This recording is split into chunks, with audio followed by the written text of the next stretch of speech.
Ilang pasahero stranded sa Tabaco Port sa Albay. Hindi kasi pinayagang bumiyahe ng mga Ro-Ro vessel dahil po sa bagyo. Darito ang report ni Myla Aycocho ng GMA Bicol.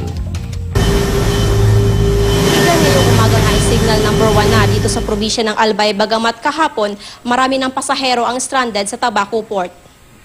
Hindi na kasi pinapayagang maglayag ang mga Ro-Ro vessel na magbiyahe papunta dito dahil kahapon ay nasa signal number 1 na ang probinsya ng Catanduanes.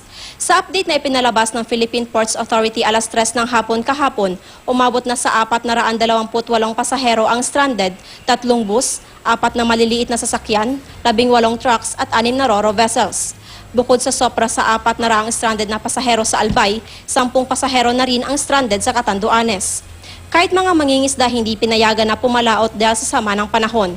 Ang pasaherong ito galing pa sa Bulacan papuntang Katumban, Pandan, Catanduanes para may pagamot ang kanyang asawa. Iga ng Office of the Civil Defense Bicol ay naka-blue status na rin. Ito ay bilang paghahanda sa anumang posibleng epekto ng bagyong Santi dito sa Bicol Region. Balik sa iyo, Igan. Maraming salamat, Myla Aycocho ng GMA Bicol.